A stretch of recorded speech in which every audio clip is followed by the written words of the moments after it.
Class 9th के पहले chapter real number के बारे में कुछ छोटी छोटी चीज़ें जानेंगे जिसमें बच्चे मिस्टेक्स करते हैं, गलतियाँ करते हैं।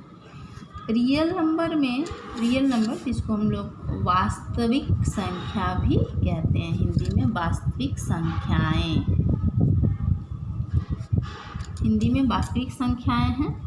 वास्तविक संख्याएं में किस किस प्रकार के नंबर या संख्याएं होती हैं, तो सबसे पहले जो हमारे पास होता है वो है, जो सबसे पहले हम लोग ह्यूमन जब काउंटिंग गणित शुरू किया तो सबसे पहले उनके सामने जो संख्याएं आई उसे हम लोग गिनती की संख्या कहते हैं। और गिनती की संख्या को हम लोग क्या कहते हैं? प्राकृतिक संख्या।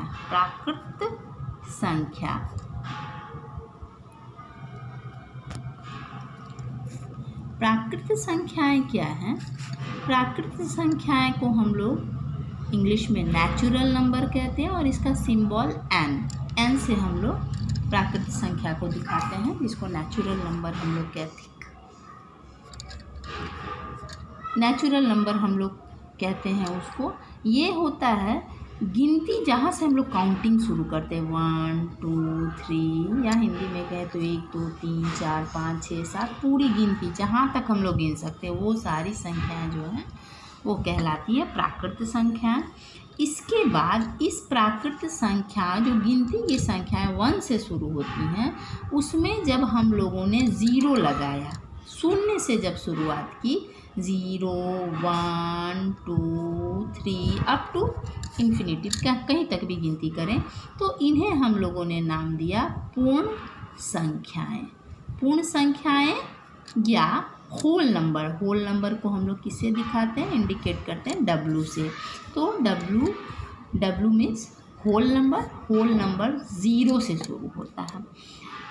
इसके बाद अगर हम लोग आगे जाएं तो जितनी हमारे पास पूर्ण संख्याएं हैं उन संख्याओं का एक ऋणात्मक निगेटिव नंबर में मिला, जिसको ऐड करके हम लोगों को क्या मिलेगा? 0। अगर हम लोग 1 में एक नंबर सेम नंबर को माइनस करते हैं तो इसके बराबर हम लोगों को क्या मिलता है? 0। 2 में अगर सेम नंबर का निगेटिव माइनस करते हैं तो वो भी हो जाता है 0। तो इस तरह से ये हमारे पास 2 तरह का नंबर है, एक जो है वो पॉजिटिव नंबर है, एक निगेटिव नंबर है। दोनों को अगर ऐड करते हैं, दोनों को जोड़ते हैं तो हम लोगों के पास जो है 0 आता है, 0 आता है। तो इस तरह से अब हमें एक और सेट मिला नंबर्स का, संख्याओं का एक और सेट मिल रहा है, -1 -2 -3 अप टू मीन्स हमारे पास जितनी भी पूर्ण संख्याएं हैं उन सब का निगेटिव जो संख्या मिला, निगेटिव जो नंबर मिला, उसको हम लोगों ने क्या कहा? निगेटिव इंटीजर, या इसको कहेंगे पूर्णांक संख्या। तो ये सब जो है हमारे पास अब आ गया एक नया सेट, पूर्णांक संख्याओं का सेट। तो इसे कहते हैं पूर्णांक संख्या। पूर्णांक संख्या में जितने भी धनात्मक संख्याएं हैं, जितने भी ऋणात्मक संख्याएं हैं, जितने और उसके अलावा 0, तो इन सब को मिला के हमारे पास क्या बनेगा? पूर्णांक संख्याओं का समुच्चय। जैसे -1 -2 -3 -4, इस तरह से यहाँ पे। उसके बाद अगर हम लोग और भी करें तो 1 2 3 4 ये सब। और इसके अलावा हमारे पास क्या है? इन दोनों के अलावा जो है हमारे पास 0 भी है। ये सारे जो धनात्मक और ऋणात्मक संख्याएं हैं, होल नंबर का ऋणात्मक जो भी निगेटिव उसका करने पे जो संख्या मिलता है, उन सब का सेट, उन सब का जो समुच्चय है उसको हम लोगों ने नाम दिया पूर्णांक संख्या का। इसे हम लोग दिखाते हैं, पूर्णांक संख्याओं को दिखाते हैं capital I means integers. Integers को हम लोग 2 भाग में डिवाइड कर सकते हैं, negative integers and positive integers. तो ये हो गया हमारा पूर्णांक संख्या। अब हम लोग जानेंगे कि जब एक पूर्णांक संख्या को दूसरे पूर्णांक संख्या से भाग दिया जाता है, किसी भी इंटीजर्स को, एक इंटीजर को दूसरे इंटीजर से जब हम लोग भाग देते हैं तो एक नया सेट हम लोगों को मिलता है, संख्याओं का एक नया समुच्चय मिलता है, और इसको हम लोग क्या कहते हैं? इसे हम लोग कहते हैं परिमेय संख्या या रैशनल नंबर्स।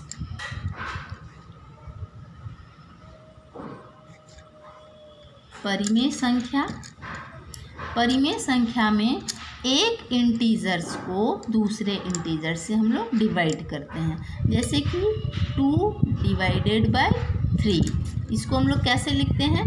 2/3, 2/3 लिखते हैं। इसी तरह से हमारे पास और भी नंबर्स हो सकते हैं, 4/7, 3/8, 2/5। इस तरह से बहुत सारे ऐसे संख्या भी हम लोगों को मिलते हैं जहां हम लोग एक इंटीजर को दूसरे इंटीजर से डिवाइड करते हैं, तो इसको हम लोग कहते हैं रैशनल नंबर। इस तरह से हम लोगों के पास डिफरेंट टाइप्स ऑफ संख्या के बारे में हम लोग को पता चलता है। इन सबको हम लोग वास्तविक संख्याओं में रखते हैं और इसे हम लोग R से शो करते हैं। ये सारी संख्याएं जो हैं वो R से, मतलब कि R के सेट में natural number, whole number, integers, उसके बाद रैशनल नंबर, ये सब हम लोग रैशनल नंबर को स्मॉल r से हम लोग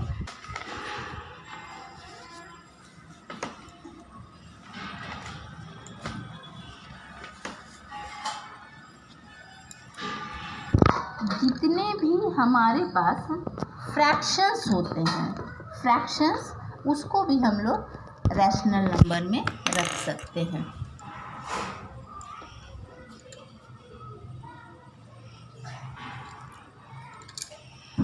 all fractions are in the set of rational numbers.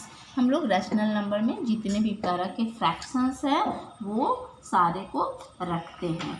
अभी हम लोग इसके बारे में अब कुछ खास बात ये जानेंगे कि हमारे पास अगर दो रैशनल नंबर हैं, अगर दो रैशनल नंबर है, उसके बीच में हम लोग कोई एक रैशनल नंबर कैसे पता करेंगे। और दूसरी चीज़ ये है कि अगर हमारे पास रैशनल नंबर्स हैं तो उन रैशनल नंबर को हम लोग कंपेयर कैसे करेंगे, कौन सा रैशनल नंबर बड़ा है, कौन सा रैशनल नंबर छोटा है।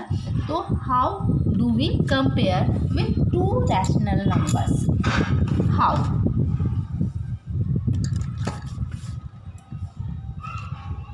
दो परिमेय संख्याओं की तुलना, यानी कि कंपेयर कैसे हम लोग कर सकते हैं, कैसे हमें ये पता चलता है कि कौन सा फ्रैक्शन बड़ा है, कौन सा छोटा है। जस्ट अभी हम लोगों के पास एग्जांपल है 4/7 एंड 3/8। ये दो नंबर्स हैं हम लोगों के पास, दो परिमेय संख्या है। इसको हम लोग कैसे पता करेंगे कि कौन सा बड़ा है, कौन सा छोटा है? तो इसके लिए सबसे पहले हम लोग क्या करेंगे कि इसका जो डिनोमिनेटर है यानी हर, नीचे वाले को हम लोग हर कहते हैं, ये नीचे वाले को हर कहते हैं, ऊपर वाले को अंश और नीचे वाले को हर कहते हैं। इसको न्यूमरेटर एंड नीचे वाला है हमारा डिनोमिनेटर। तो सबसे पहले हम लोग क्या करते हैं, दोनों फ्रैक्शन को, दोनों जो हमारे पास फ्रैक्शन है उसके हर को हम लोग उसके डिनोमिनेटर को हम लोग बराबर करेंगे। बराबर करने के लिए क्या करना पड़ेगा, कोई ऐसे नंबर से दोनों के डिनोमिनेटर जो अगर हमारे पास 4/7 है एंड 3/8 है, तो इन दोनों का एलसीएम लेंगे और उस नंबर से या कोई ऐसा नंबर चूज़ करेंगे जिसमें कि दोनों को अगर मल्टीप्लाई किया जाए तो दोनों का डिनोमिनेटर सेम हो जाए। जैसे यहाँ पे 7 और 8 का कोई भी कॉमन फैक्टर हम लोगों के पास नहीं है, तो क्या करेंगे, इसके डिनोमिनेटर को 8 से और इसके डिनोमिनेटर को 7 से मल्टीप्लाई करेंगे। अभी हम लोगों ने डिनोमिनेटर को 8 से मल्टीप्लाई किया है तो न्यूमरेटर को भी 8 से मल्टीप्लाई करेंगे। यहाँ हम लोग डिनोमिनेटर को 7 से मल्टीप्लाई किया है तो न्यूमरेटर को भी 7 से मल्टीप्लाई करेंगे। अभी हमारे पास आ जाएगा 32 56, सेम हियर 56 एंड 21। अभी हम लोग को बिल्कुल डिफरेंस पता चल रहा है कि यहाँ पे दोनों का डिनोमिनेटर सेम है एंड न्यूमरेटर जो है वो डिफरेंट है, और जिसका न्यूमरेटर ज़्यादा होगा वो बड़ा नंबर होगा एंड जिसका न्यूमरेटर बड़ा होगा वो बड़ा नंबर होगा और जिसका न्यूमरेटर छोटा होगा तो वो छोटा नंबर होगा।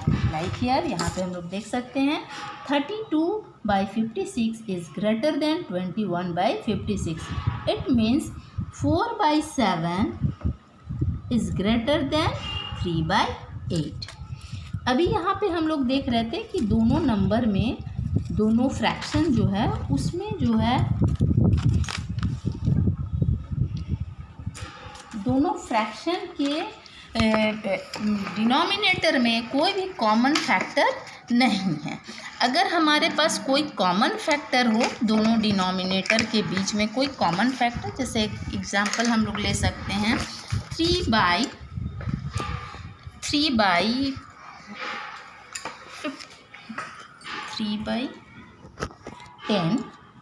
और दूसरा नंबर यदि हमारे पास हो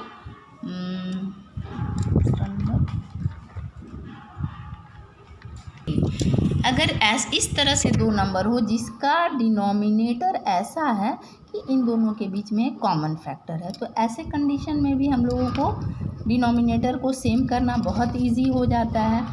अभी हम लोग ऐसे नंबर से मल्टीप्लाई करेंगे ये वाले फ्रैक्शन को, जिससे कि हम लोग यहाँ और ये दोनों डिनोमिनेटर सेम हो जाए।